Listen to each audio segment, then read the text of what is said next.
गुरुजी live कर दिए हैं, सब देख सकते हैं। आप आरंभ करिए, दीपक भी आ गए हैं तो आप आरंभ करिए। ओम अखंडं सहजं चैव सच्चिदाकार विग्रहं सर्वशेषितयं भान्तं तमानंदमुपास्महे। और स्तुति के बाद जो है लिंग का प्रणाम। हाँ, मंगलम मंगलम। कल जो है स्तुति का लिंग आदि से प्राबल्य बतलाया, वह प्रसंगानुसार लिंग के निरूपण का अवसर है। तो लिंग किसे कहते हैं? तो मंत्र प्रामाण्याधिकरण में ही सामान्यतः कह दिया गया है कि अर्थ प्रकाशनेन मंत्राः यागादीन उपकुर्वन्ति उच्चारण मात्रेण।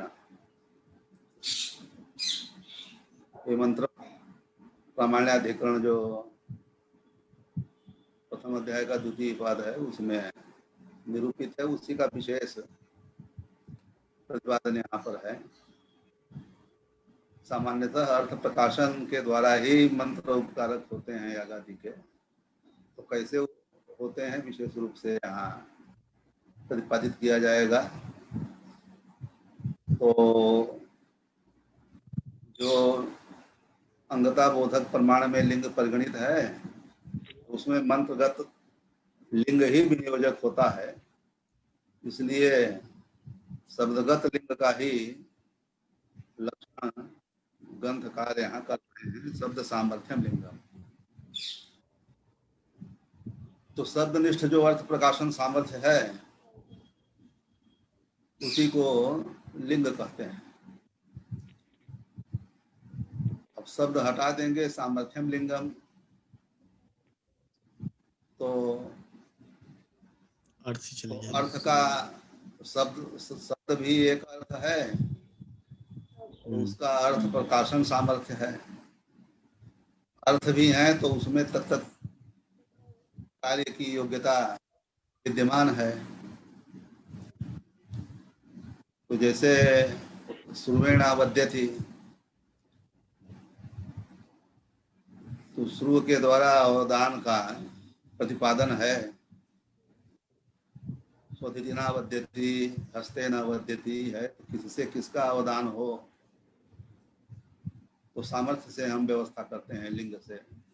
तो श्रुव में जो सामर्थ्य है वो द्रव द्रव्य के अवदान का है, तो श्रुव से द्रव द्रव्य का अवदान होना चाहिए, तो अर्थगत लिंग है ये। तो यहाँ मंत्र विनियोजकत्व का प्रतिपादन, लिंग जो है मंत्र का विनियोजक होता है, मंत्र शब्दात्मक है, इसलिए शब्दगत लिंग का ही निरूपण यहाँ ग्रंथकार कर रहे हैं। तो शब्द सामर्थ्यम लिंगम, तो अंग का लक्षण बतलाया था, परोद्देश्य प्रवृत्ति तिथि साध्यत्व। तो परोद्देश्यता और कृति साध्यता, इनका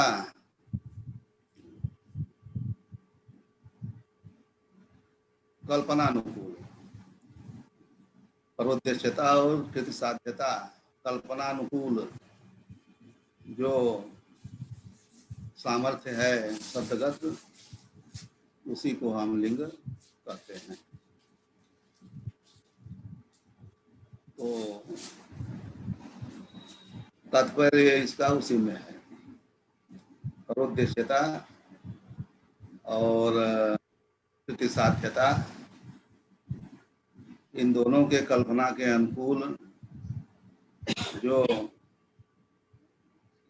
शब्द की योग्यता है, योग्यता को ही सामर्थ्य कहते हैं, उसी को लिंग, उसी को शक्ति भी कहते हैं। तो इसमें अभियुक्त वचन का प्रमाण प्रस्तुत कर रहे हैं कि शब्दगत अर्थ प्रकाशन अर्थाभिधान सामर्थ्य ही लिंग है। तत्र अभियुक्त वचनम प्रमाणयति यथाहु सामर्थ्यम सर्वशब्दानां लिंगमित्य विधीयते। कहीं कहीं सर्वभावानां ऐसा पाठ है मीमांसा न्याय प्रकाश में, सामर्थ्यम लिंगम ही कहा है, शब्द सामर्थ्यम लिंगम नहीं कहा है। तो फिर सर्वभावानां तो शब्द भी हो जाएंगे, अर्थ भी हो जाएंगे। उनमें जो सामर्थ्य है स्व कार्य प्रकाशन का, उसी को लिंग कहते हैं। तो शब्द रूप जो अर्थ है उसमें अर्थ प्रकाशन सामर्थ्य है, और शुरुआती जो अर्थ है उसमें एक स्व कार्य प्रतिपादन का सामर्थ्य है।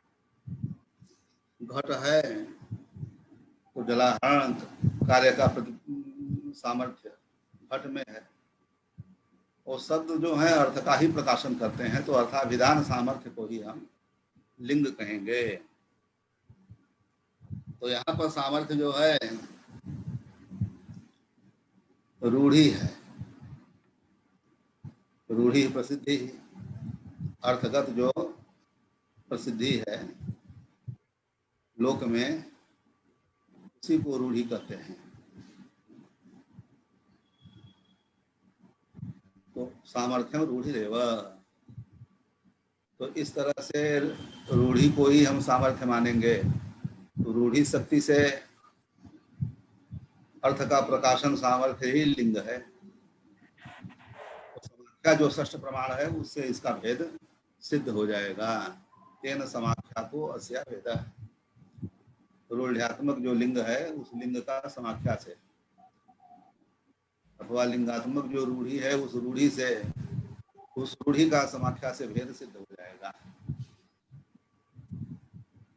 उसमें सुस्पष्ट कर रहे हैं, यौगिक शब्द समाख्या तो रूढ़्यात्मक लिंग शब्द से भिन्न हुआ। समाख्या यौगिक शब्द, यौगिक शब्द को समाख्या कहते हैं। प्रकृति प्रत्यय के योग से जो अर्थ का प्रतिपादन करे उसको, और शब्द के योग से जो अर्थ का प्रतिपादन करे उसको भी यौगिक शब्द कहेंगे। तो समास है राजपुरुष, तो राज और पुरुष इन दो शब्दों के योग से राज संबंधी पुरुष रूप अर्थ का प्रतिपादन होता है।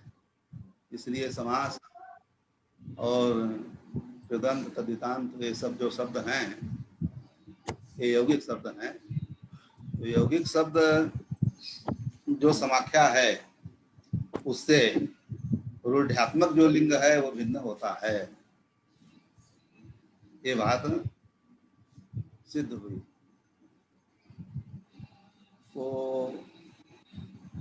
तो यहाँ पर लिंग का विनियोग कैसे होगा, तो उदाहरण से उसका संगमन कर रहे हैं। तेन बर्हिर्देव सदनम दामी थी मंत्रस्य कुशलवनां दत्वा।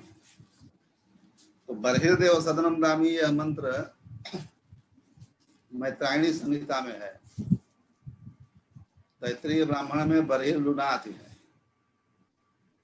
तो मैत्रायणी संहिता में बर्हिर्देव सदनम दामी यह मंत्र है। तो यह मंत्र जो है, यह मंत्र बर्हिर्लवन का प्रकाशन कर रहा है। दो अवखंडने धातु का रूप है दान। तो बर्हि 10 प्रकार के जो कुश हैं, कुशकाश इत्यादि तृण, उनको हम बर्हि कहते हैं, उनकी संज्ञा बर्हि है। देव सदनम, देव का अर्थ क्या नाम है, दिव्य क्रीड़ा इत्यादि से देवता अर्थ भी है। और क्रीडंती देवा येन हविषा इत्यादि से व्युत्पत्ति करेंगे तो पुरोरास अर्थ भी निकल जाएगा तो पुरोडास का बरही पर साधन होता है। तो पुरोडास सदनम, तो पुरोडास रूप जो देव है उसका सदन बरही, उसका मैं छेदन करता हूँ। इस तरह से मंत्र का अर्थ है।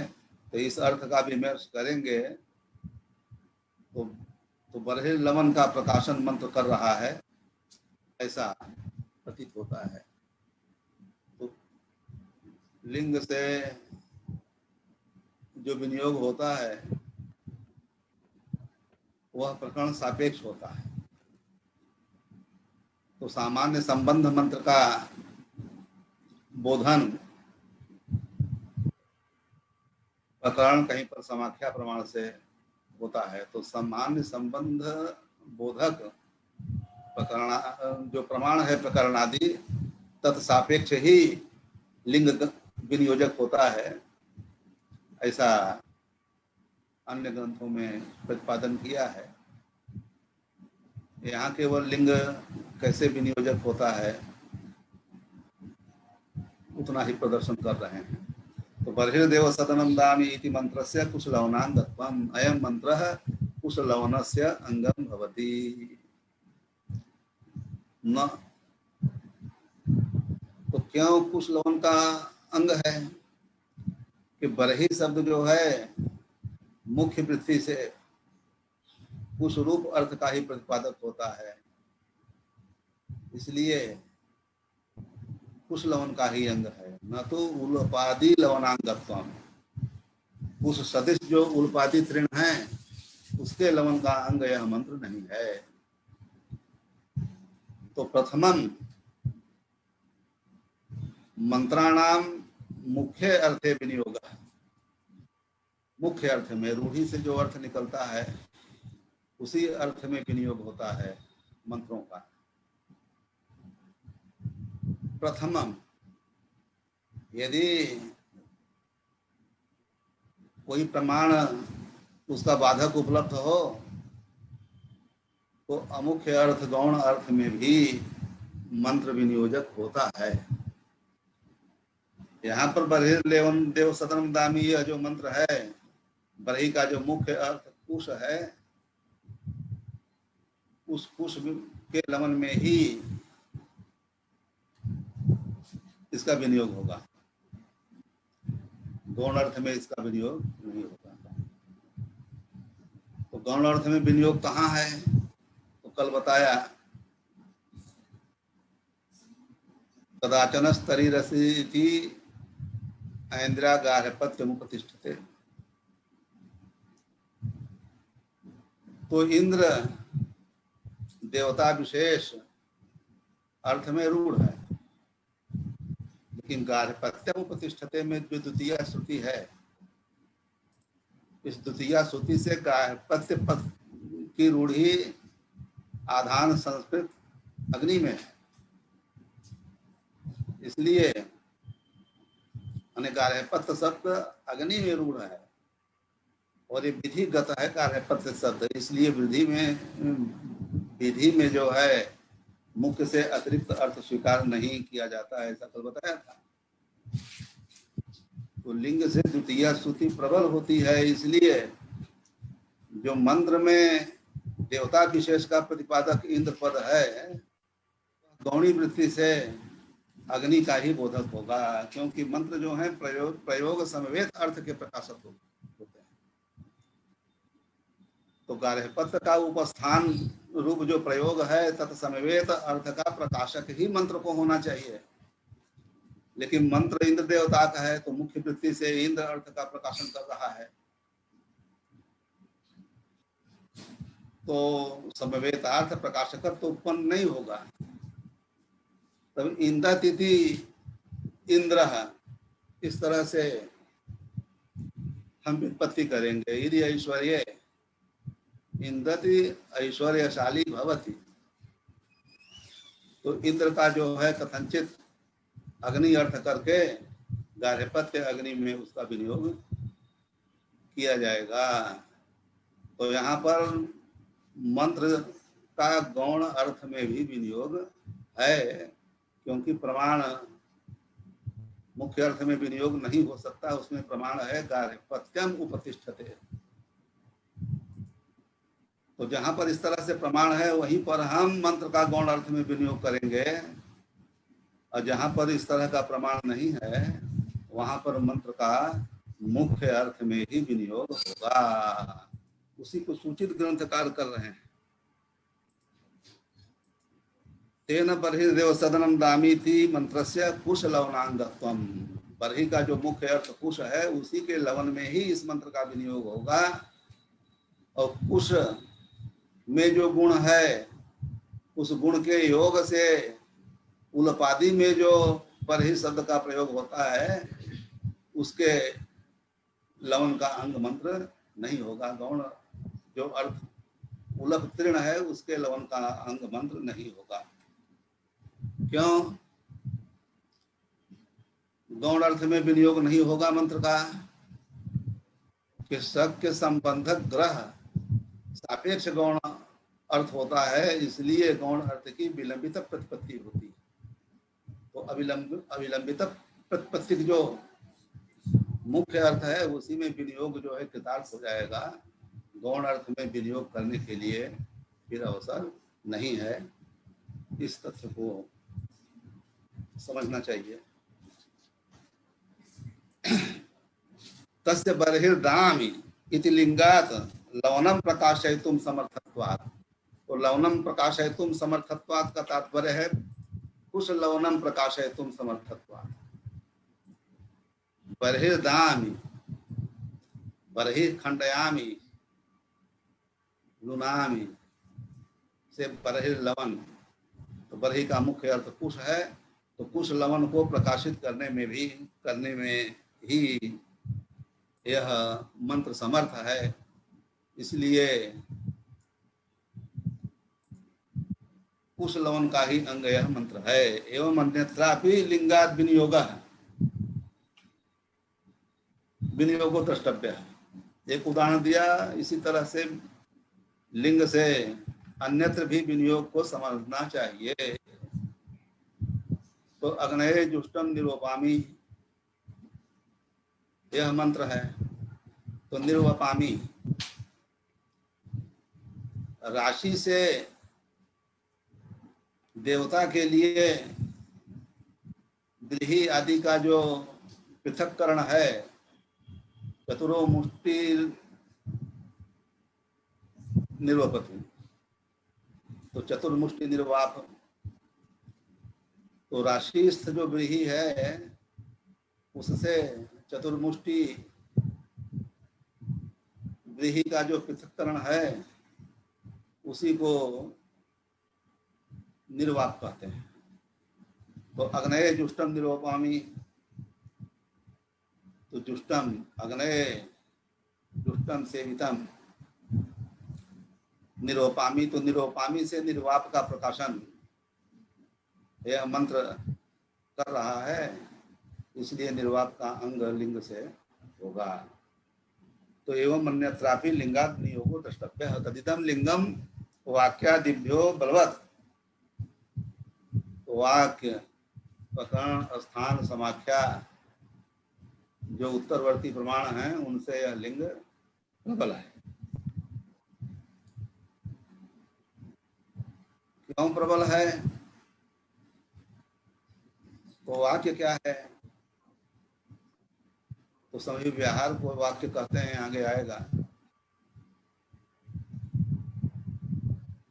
तो अंग के लक्षण में चले जाइए तो उसमें परोद्देश प्रवृत्ति कृत साध्यत्व है। तो परोद्देश्यता कृत साध्यता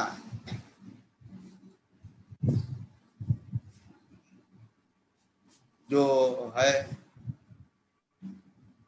तदनुकूल तत्कल्पनानुकूल, परोद्देश्यता कल्पनानुकूल, कृत साध्यता कल्पनानुकूल, पदयो संधिति, पदद्वय संधिति, दो पद का जो संविधान है। परोद्देश्यता और कृति साध्यता, इन दोनों के कल्पना के अनुकूल दो पदों का जो सन्निधान है उसी को समीप विहार कहते हैं और उसी को वाक्य कहते हैं। तो दो पदों के सन्निधान से हम अनुमान करेंगे कि इन दोनों पद में कृत साध्यता और परोद्देश्यता के प्रतिपादन की योग्यता है। तो लिंग की कल्पना करेंगे, वाक्य से लिंग की इस तरह से कल्पना होगी और लिंग से श्रुति की कल्पना होगी। तो जब तक हम वाक्य से लिंग की कल्पना करके श्रुति की कल्पना के द्वारा विनोद करेंगे, उसके पहले ही लिंग जो है श्रुति की कल्पना करके विनियोग कर देगा। तो वाक्य का जो विनियोजकत्व है वो भंग हो जाएगा, पूर्ववत संगमन कर लेना चाहिए। तो वाक्यादि से जो है लिंग प्रबल होता है, इसीलिए सोनम ते सदनम पीड़ोमी कृतस्य धारया सुषेवम कल्पयामी तस्मिन् सीधा मृते प्रतिष्ठ देहीणाम मेध सोनस्य माना। वाक्य का जो लक्षण किया है आगे, तो समय व्यवहार तो मंत्रगत वाक्यों में भी ले सकते हैं, लेकिन वहां मुख्य रूप से ब्राह्मणगत वाक्य को लेकर कहा गया है। और एक वाक्यता का लक्षण द्वितीय अध्याय में भगवान जैमिनी ने किया है, एकम वाक्यम विभागे चेत साकांक्षम स्यात्। तो एकम वाक्यम, तो जैमिनी ने यह एक वाक्य के लक्षण के लिए सूत्र क्यों बनाया? तो लोक के लिए नहीं बनाया, क्योंकि लोक में विशिष्ट अर्थ ही अभिप्राय विशेष होता है। उस अभिप्राय विशेष के प्रकाशन के लिए लोक में वाक्य का प्रयोग होता है। तो अर्थैकत्व तो रहेगा ही, एक विशिष्टार्थ रहेगा और विभाग में साकांक्ष भी रहेगा। तो लौकिक वाक्य के लिए यह लक्षण करना नहीं है। और साम गीत्यात्मक होता है, इसलिए साम के लिए भी लक्षण नहीं है। यत्र अर्थ वशेन पाद व्यवस्था, उसको हम ऋक कहते हैं, तो ऋक भी अपने अपने पाद में व्यवस्थित हैं, तो उसके लिए भी लक्षणकरण की, एक वाक्यता की लक्षणकरण की आवश्यकता नहीं है। तो प्रश्लिष्ट पाठ जो यजु, प्रश्लिष्ट पाठो यस्य,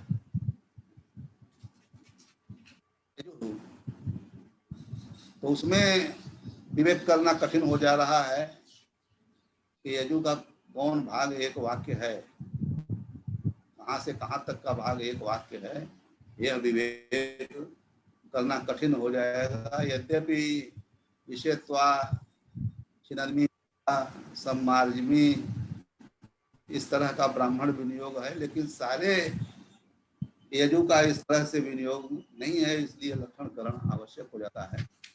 तो उसमें एक प्रयोजनकत्व तो होना चाहिए और विभाग में साकांक्षत्व तो होना चाहिए, जहां पर उसी को हम एक वाक्य मानते हैं। तो जैसे भगो वाम विभजतु, पूषा वाम विभजतु, तो यहाँ पर एक प्रयोजन है विभाग,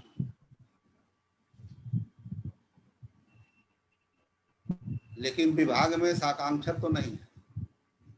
भगवान विभजतु और पूषा वाम विभजतु, तो इन दोनों का विभाग कर साकांक्षता नहीं रहेगी। अरेमा विभजतु है तो स्वतंत्र रूप से विभाग का प्रतिपादन कर रहा है, इसलिए यहाँ एक वाक्यता नहीं स्वीकार की जाएगी, भिन्न वाक्यता स्वीकार की जाएगी। और दूसरा जो उदाहरण हो यही है, विभागे चेत साकांक्षम स्यात्, लेकिन भगोवाम विभजतु परेमावाम विभजतु। यहाँ विभाग करने पर साकांक्षता नहीं है, इसलिए द्वे वाक्य। तो अर्थैकत्व है लेकिन विभाग में साकांक्ष नहीं है, दोनों होना चाहिए, इसलिए इसको हम एक वाक्य नहीं मानेंगे, दो वाक्य मानेंगे। अब इस प्रकृत मंत्र में आ जाइए। सोनम सोनम ते सदनम पीड़ोमी घटत से धारया शेवम कल्पयामी तस्मिन सीधा। तो तस्मिन से जो है, तस्मिन पद से तस्मिन कस्मिन, तो यथ स्योनम सदनम आकार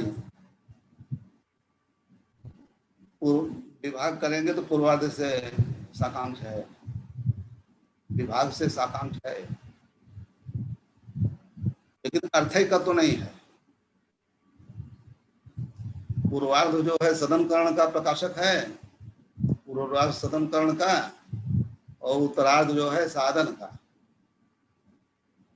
प्रकाशक हो रहा है। तो दो अर्थ हैं, तो दो अर्थ होने से भिन्न एते वाक्य, ऐसा वार्तिककार ने, भाष्यकार ने कहा है, दोनों वाक्य भिन्न हैं। तो दोनों वाक्य भिन्न हैं तो दोनों वाक्यों से दोनों अर्थों में विनियोग हो जाएगा। फिर वाक्य से लिंग के प्राबल्य का उदाहरण कैसे होगा, इसको भी समझने की आवश्यकता है। तो वहां यह समझना है कि यदि अर्थैकत्व होता तो विभाग में साकांक्षत्व तो है ही है। तस्मिन सीधा मृते प्रतिष्ठा,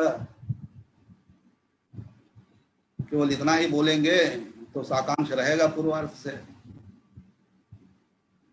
स्योनम थे सदनम क्रीणोमी कहेंगे तो सदन किस लिए है, तो साधन के लिए है। तो इस तरह से उत्तरार्ध की भी आकांक्षा करेगा तो विभाग में साकांक्षा तो यहाँ पर विद्यमान है। यदि प्रयोजन तो अर्थैकत्व नहीं रहेगा तो दोनों मिलकर के एक वाक्य हो जाएंगे। अर्थ प्रकाशन सामर्थ्य रूप जो लिंग है वो एक नहीं है, दो है। पूर्वार्ध जो है वो सदन कर्ण का प्रकाशन कर रहा है, और उत्तरार्ध जो है वो साधन का प्रकाशन कर रहा है। तो अर्थैकत्व तो नहीं है।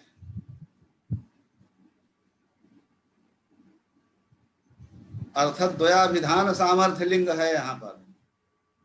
पूर्वार्ध सदन कर्ण रूप अर्थ का प्रकाशक है, उत्तरार्ध साधन रूप अर्थ का प्रकाशक है। तो लिंग प्रबल है, इसलिए लिंगानुरोध से वाक्य भेद की कल्पना कर लेंगे हम। इस अभिप्राय से भाष्यकार ने कहा है द्वे वाक्य। तो लिंग का प्राबल्य होने से, विभाग साकांक्ष होने पर भी वाक्य द्वय हम यहाँ पर स्वीकार करते हैं। तो वाक्य द्वय स्वीकार में असाधारण भूमिका अर्थ प्रकाशन रूप लिंग की ही है।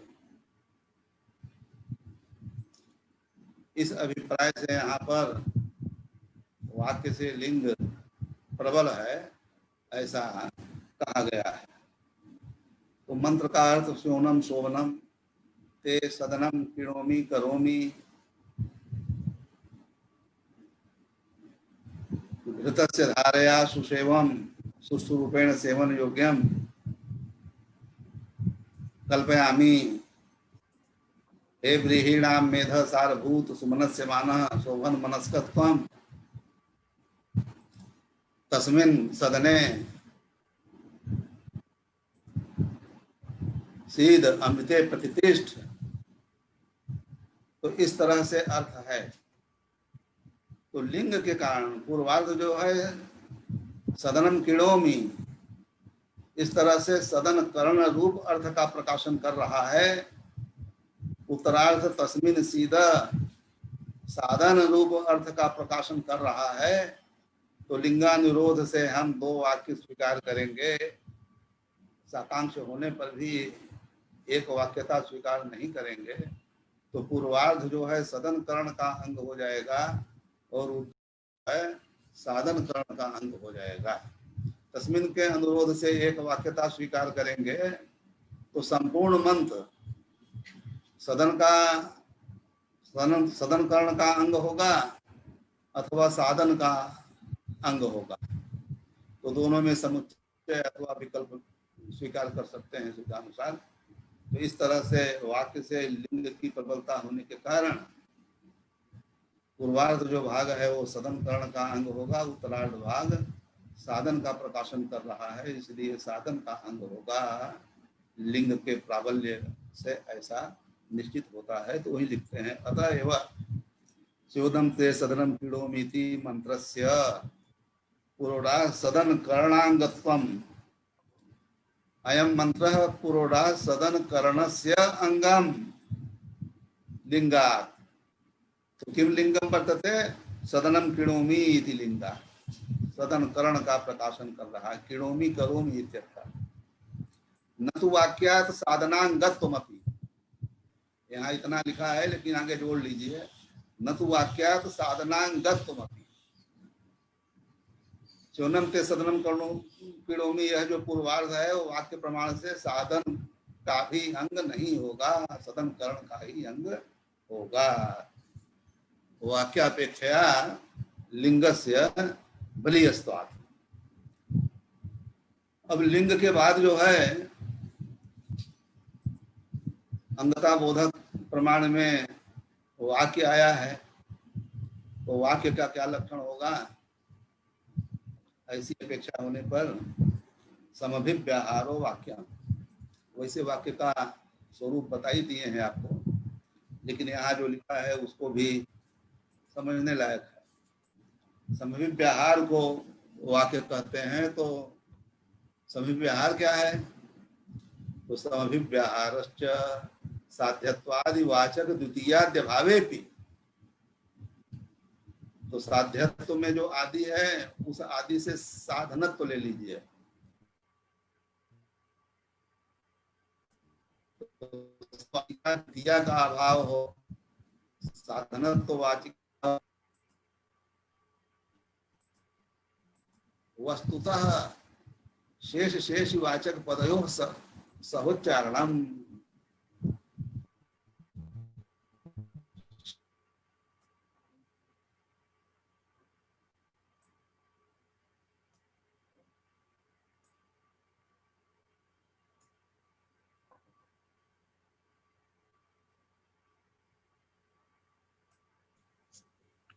गुरुजी कनेक्शन में कोई दिक्कत हो रही है, लगता है नेट छोड़ दिया है।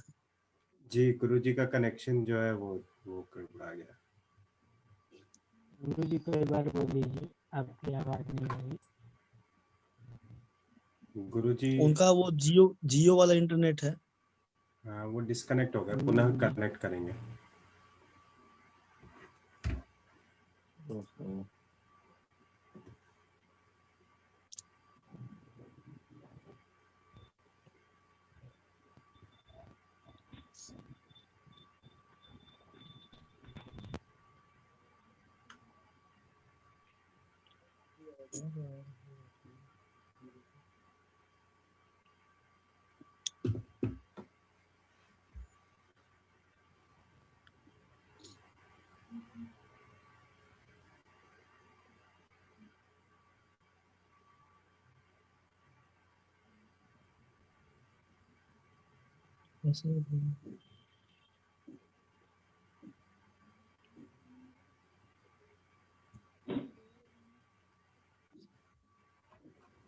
अभी कनेक्ट नहीं हुए लग रहा है वो।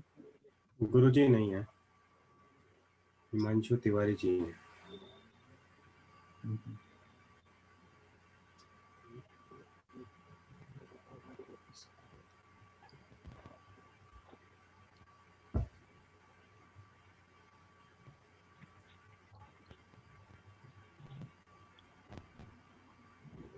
मैं गुरुजी को कॉल लगाता हूँ। जी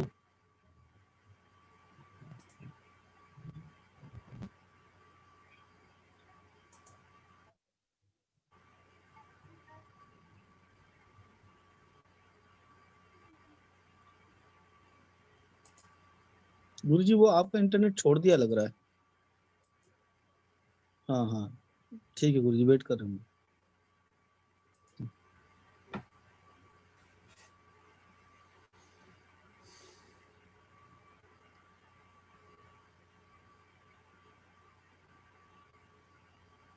ऑनलाइन में ये सब तो दिक्कतें आती रहेंगी ना। कोई बात नहीं, सुविधा भी तो है घर बैठे हाँ देख ये के। तो खैर अच्छी बात, ये तो अच्छी। समन्वय सब चीज का रहता है, गुण दोष ही ये संसार का ये स्वरूप है, तो क्या करें। संभवतः इंटरनेट की वजह आज से ये हम, ऐसा पहली बार हुआ है। हाँ हाँ ये पहली बार हुआ है। जी, आ गए जी, गुरुजी। हाँ।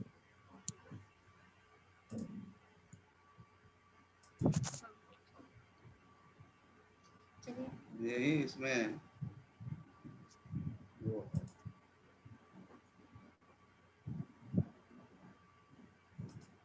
जी गुरुजी। हाँ जी चलिए। तो साध्यत्वादिवाचक द्वितीयाद्य भावे वस्तुतः शेषिवाचक पदयों सहोच्चारणम। तो शेषिवाचक पद और शेषवाचक पद का जो सहोच्चारण है उसी को वाक्य कहते हैं। समन्वय देख लीजिए, तो फिर इस विषय पर आगे चर्चा होगी। यस्य पर्णमयी जुहुर्भवति न स पापम श्लोकम शृणोति।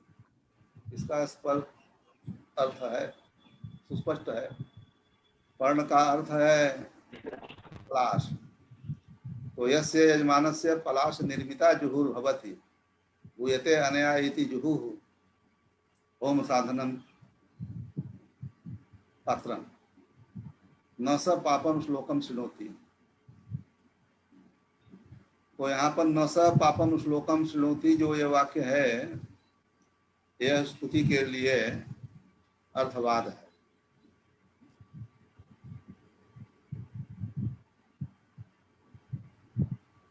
ऐसा है, मतलब फल विधि नहीं है कि प्रणता निर्मित जुहू जिस यजमान को हो वह अपकीर्ति का श्रवण नहीं करता। तो अपकीर्ति का श्रवण न हो इसके लिए प्रणता का विधान है, ऐसा नहीं समझना चाहिए। ये स्तुति के लिए अर्थवाद है। तो पर्णमयी जुहुर भवति, यहाँ पर इसको ही समझना चाहिए। तो जुहुर भवति में जुहू भवनम, लट से जो है जुहू जुहुआ भवनम प्रतीयते। तो उस जुहू भवन से हम भावना का आक्षेप कर देंगे। तो उस भावना में केन जुहुम भावयेत, इस तरह से आकांक्षा होगी तो पर्णता का ही हम संबंध करेंगे। तो पर्णतया जुहुम भावयेत इत्यर्थ। इस तरह से पर्णता की विधेयता की प्रतीति हो रही है। पर्णता साधन है, शेष वाचक पद है पर्णमयी, और जुहुर भवति शेष वाचक पद का सन्निधान है। क्योंकि यहाँ पर साध्यत्व वाचिका द्वितीया भी नहीं है और साधनत्व वाचिका तृतीया भी नहीं है। तो इस तरह से साध्यत्व आदिवाचक द्वितीयादि का अभाव होने पर भी शेषवाचक पद और शेषवाचक पद का सहोच्चारण है। तो जुहू का अंग पर्णता वाक्य प्रमाण से निश्चित होगी।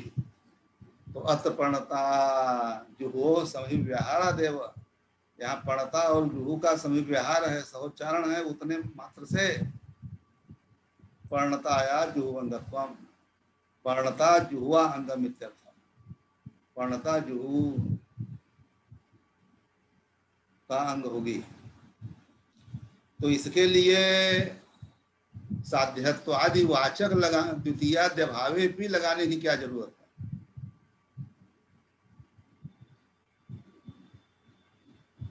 केवल द्वितीयाद्य भावे भी ही कहा जाए। साध्यत्व आदि वाचक द्वितीयाद्य भावे भी कहने की आवश्यकता क्या है।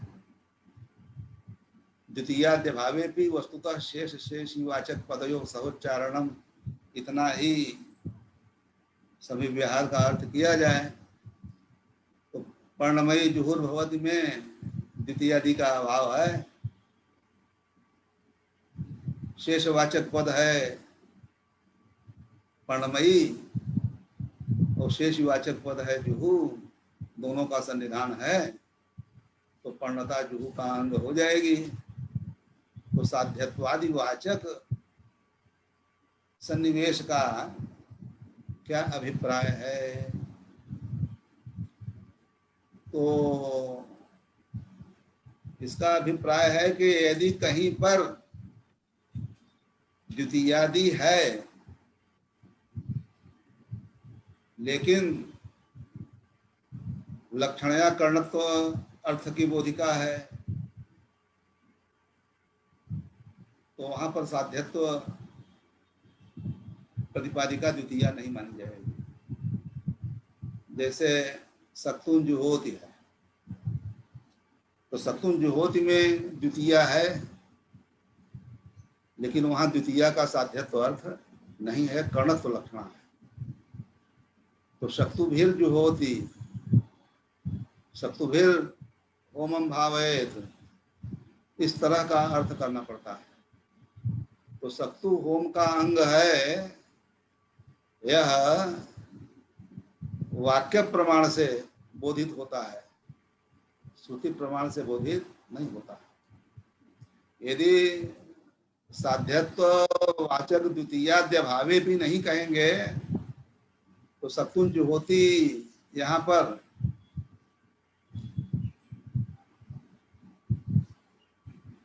वाक्य का लक्षण नहीं घटेगा। ठीक है, द्वितीयाद्य भावे भी कहेंगे तो यहाँ पर शेषवाचक और शेषवाचक पद का उच्चारण तो है ही है, सत्तुन जुहोति होम है तो होमेन सक्तुन भावयेत, इस तरह से होने करना पड़ेगा। तो होमेन सक्तुन भावयेत, तो सक्तु के लिए पृथक होम करना पड़ेगा। उस होम से सक्तु में एक अदिष्ट संस्कार स्वीकार करना पड़ेगा तो अदिष्ट कल्पना दोष होगा। तो इस अदिष्ट कल्पना दोष से दूर होने के लिए हम कर्णत्व लक्षणार्थात् द्वितीया अत्र वर्तते,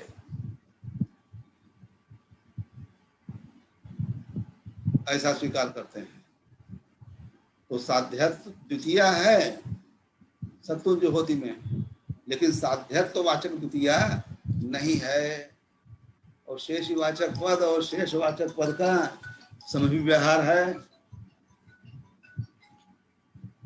तो वाक्य प्रमाण से ही यहाँ पर सत्तु होम का अंग सत्तु होगा, सत्तुभिर होमम भावयेत। ठीक है, तो लक्षणा से कहीं पर यदि कर्णत्वादि अर्थ का प्रतिपादन हो रहा है तो वहां पर वाक्य विनियोग ही होता है, श्रौत विनियोग नहीं होता। दूसरा उदाहरण देख लें, ये आगे आएगा भी अन्य प्रसंग में। प्रयाज शेषेण हविंश अभिघारयेत, तो यहाँ प्रयाज शेषेण तृतीया विभक्ति है लेकिन साधनत्व वाचिका तृतीया विभक्ति नहीं है।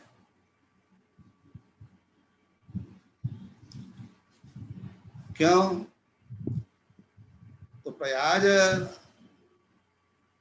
याग के अनुष्ठान में जुहू से जो होम करेंगे उसमें प्रयाज का कुछ भाग अवशिष्ट कर देंगे। तो प्रयाज हवि का जो अवशिष्ट है, शेष है, उस शेष से जो प्रधान हवि है आग्नेय इत्यादि, उसका हम अभिधारण करते हैं। तो उपयुक्त हो गया है प्रयाग के अनुष्ठान में उपयुक्त जो शेष है आज्य, उसका प्रतिपत्ति संस्कार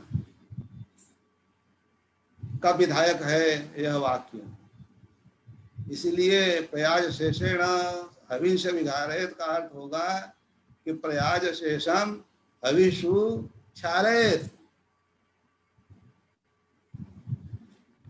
तो प्रयाज शेषेण का हम यहाँ पर कर्मत्व में लक्षणा स्वीकार करते हैं।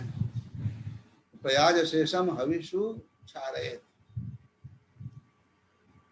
तो यद्यपि तृतीया विभक्ति है यहाँ पर, लेकिन साधनत्व वाचिका तृतीया विभक्ति नहीं है, अभाव है। तो भी शेष वाचक पद और शेषी वाचक पद का सहोच्चारण है। इस तरह से यहाँ पर भी वाक्य के लक्षण का समन्वय हो जाएगा। तो अब तक इतना बताया कि साध्यत्वादि वाचक द्वितीयाद्य भावे भी वस्तुतः शेष शेषी वाचक पदयो सहोच्चारणम, इसको हम वाक्य करते हैं। साध्यत्व वाचक द्वितीयाद्य भावे भी नहीं कहेंगे तो फिर शक्तुन जुहोत प्रयास शेषेण हविष विघारयेत् में वाक्य के लक्षण का समन्वय नहीं होगा। शक्तुन जुहोति प्रयास शेषेण हविष विघारयेत् वाक्य विनियोग ही यहाँ स्वीकार किया जाता है। इसीलिए ग्रंथकार ने साध्यत्वादि वाचक द्वितीयाद्य भावे भी लगाया। तो यस्य पर्णमयी जुहुर्भवति अत्र पर्णता जुहुः समिव्यहारादेव पर्णताया जुहुअंगत्वं पर्णता जुहुआ अंगम भवति। तो अब अनर्थक्य की आशंका करते हैं कि जुहू का स्वरूप जो है काष्ठांतर से भी, अन्य काष्ठों से भी सिद्ध हो जाएगा, तो पर्णता का अनर्थक्य हुआ। तो न च अनर्थक्यम, तो अनर्थक्य पर्णता का विधान करेंगे, पर्णता का विधान निरर्थक है जुहू के लिए, ऐसी आशंका नहीं करनी चाहिए। अनर्थक्य क्यों? अन्यथापि जुहुआ सिद्धत्वात्, अन्य काष्ठ जुहुआ सिद्धत्वात्, अन्य काष्ठों से भी जुहू के आकार का निष्पादन हो सकता है, इसलिए जुहू के लिए पर्णता व्यर्थ है, ऐसी आशंका नहीं करनी चाहिए। क्यों? जुहू शब्दे न तत्साध्या पूर्व लक्षणात्, जो पर्णमयी जुहू भवति में जो जुहू शब्द है वह लक्षणा से स्वसाध्य अपूर्व का बोधक है। इसलिए उद्देश्य जुहू न होकर के यागादि जन्य जो अपूर्व है तत्साधनत्व जुहूनिष्ठ है, वही उद्देश्यतावच्छेदक होगा। इसलिए पर्णता का अनर्थक्य नहीं होगा, क्योंकि पर्णता से ही यदि हम जुहू का निर्माण करेंगे तभी जुहू साध्य अपूर्व होगा, अन्यथा नहीं होगा। ऐसी हम कल्पना यहाँ पर पूर्व प्रतिपादित दिशा कर लेंगे। एवं च, हाँ, तथा च वाक्यार्थ पर्णतया अवर्त हविर धारण द्वारा जुहू अपूर्वम भावयेत्। जुहू अपूर्वम जुहू साध्यम अपूर्वम भावयेत् निष्पादयेत् कुर्यात्। पर्णता से क्रतुजन्य अपूर्व साधनत्व जो जुहू में है, उस अपूर्व साधनत्व का निष्पादन करना चाहिए। क्रतुजन्य जो अपूर्व है, तन निरूपित साधनता जुहू में है, तो उस जुहू से साध्य अपूर्व होगा कि नहीं होगा? जुहू से साधनीय अपूर्व होगा, और अपूर्व साधनत्व जुहू में आएगा। जुहू साध्यम अपूर्वम, जुहुआ साध्यम अपूर्वम भवति। तो अर्थात सिद्ध होगा जुहू क्या नाम है, जुहुआ अपूर्व से साधनम जुहुर भवति। जुहुआ तृतीया विभक्ति है, जुहुआ साध्यम अपूर्वम भवति। तो अर्थात सिद्ध होगा कि अपूर्व से साधनम जुहुर वर्तते। तो अपूर्व साधनत्व जो जुहू में है वही उद्देश्य है, जुहू उद्देश्य नहीं है। इस तरह से पूर्णता से ही हम यदि जुहू का संपादन करेंगे तभी जुहू साध्य अपूर्व निष्पन्न होगा, अन्यथा नहीं होगा। तो इस तरह से कल्पना करने पर जो है पूर्णता का अनर्थक्य नहीं होगा। तो वाक्यार्थ क्या निष्पन्न होगा? पूर्णतया अवस्थ हविर धारण द्वारा जुहू अपूर्वम भावे।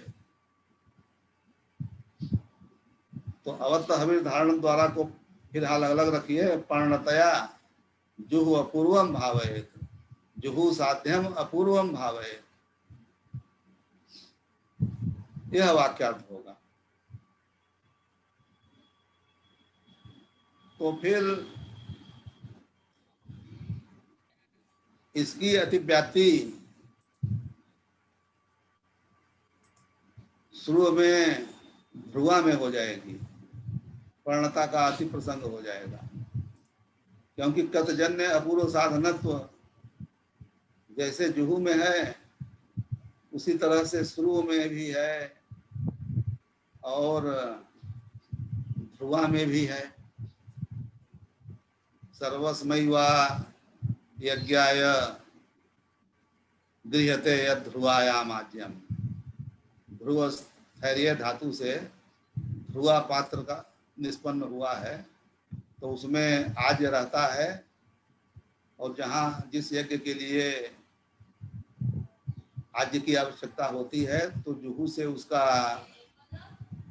ले करके उस यज्ञ का संपादन करते हैं। तो ध्रुवा में जो अपूर्व साधनत्व तो है वो चतुर्गृहीत आज्य धारकत्वेन है। चतुर्गृहीत आज्य का धारक है ध्रुवा।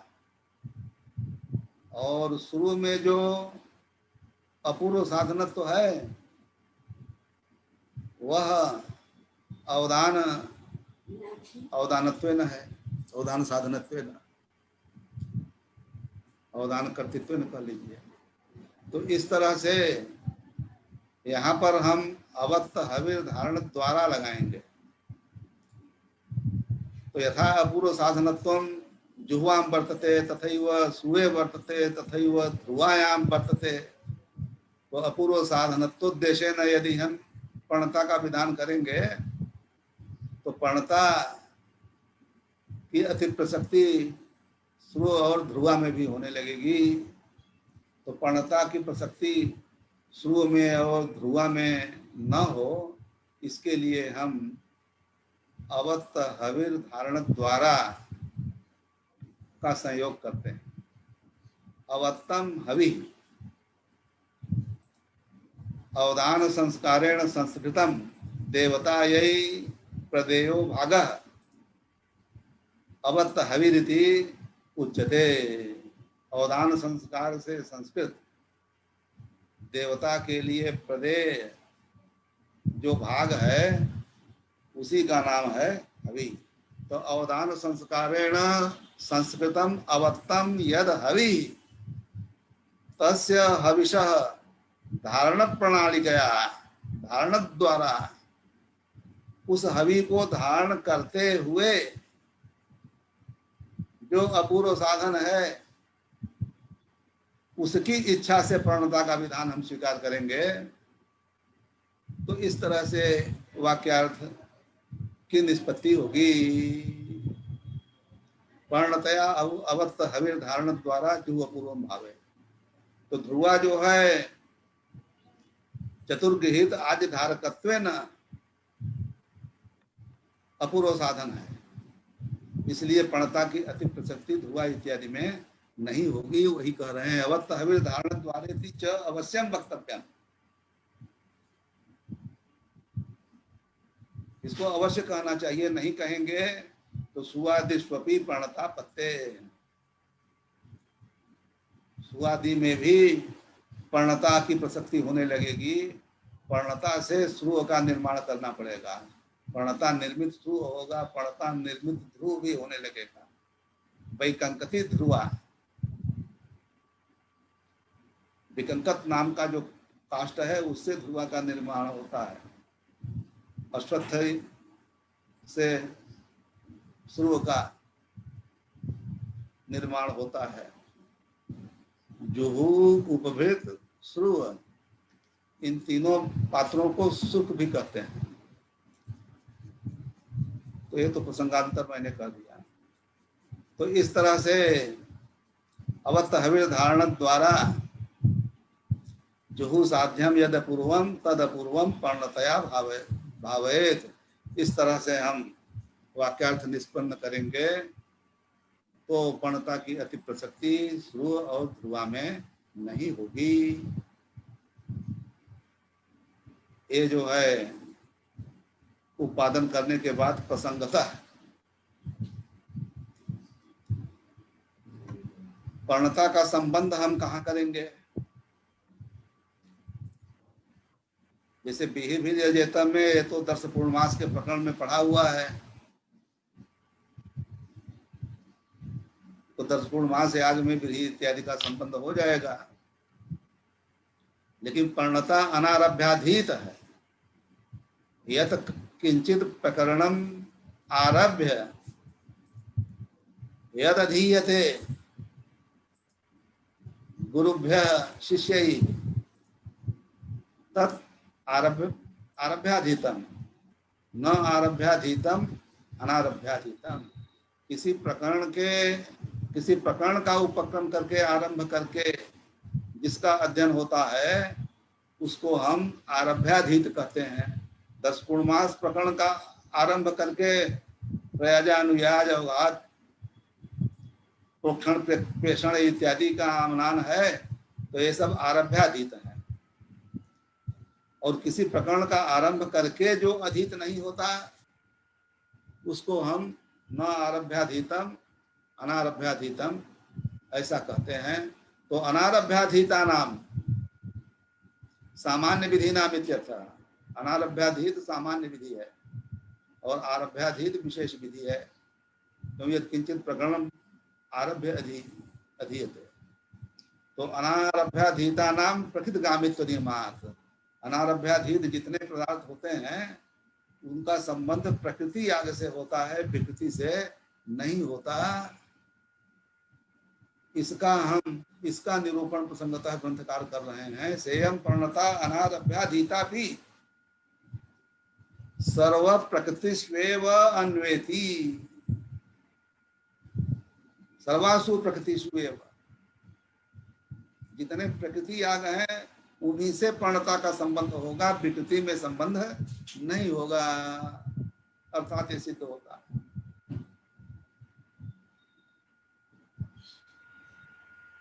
पूर्व पक्ष का सूत्र है सर्वम अप्रकरणात्। तो जो अनारभ्याधीत पदार्थ है उसका सबसे प्रकृत सारे पदार्थों से संबंध होना चाहिए। अप्रकरणात् प्रकरणा भावात्, ऐसा सूत्रकार ने पूर्व पक्ष किया है। सिद्धांत सूत्र है प्रकृतौ वा दुरुक्तत्वात् अनारभ्याधीता नाम प्रकृतौ एव निवेशो भवति। क्यों? प्रकृतौ चोदके नापि अतिदेशे नापि प्राप्ति संभवात्।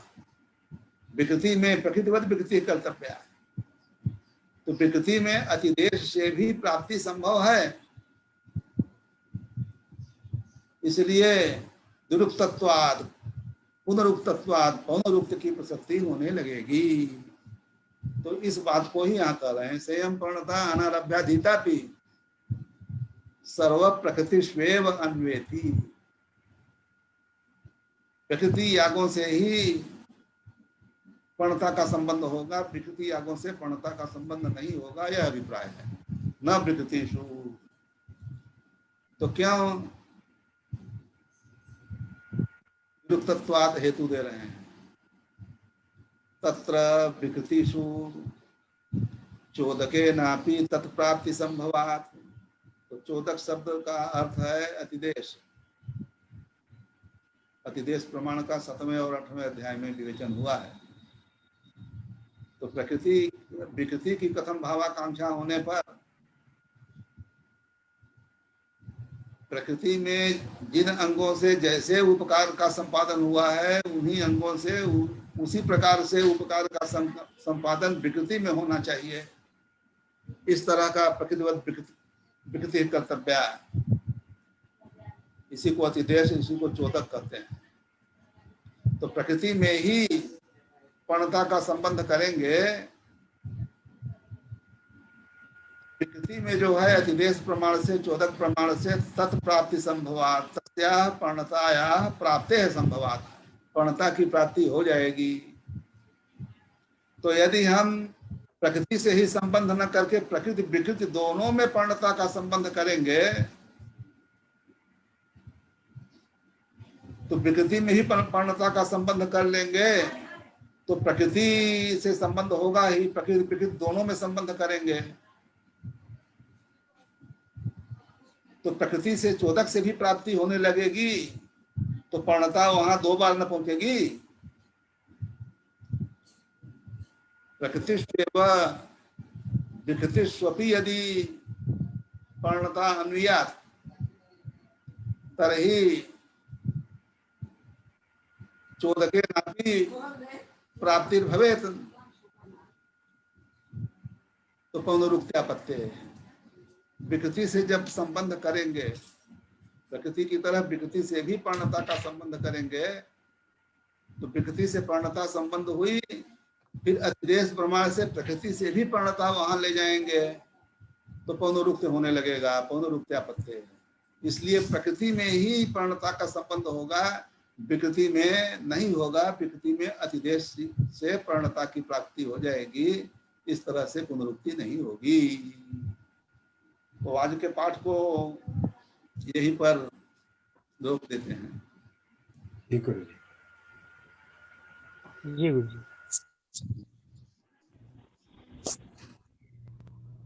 प्रश्न आदि किसी के अगर हो?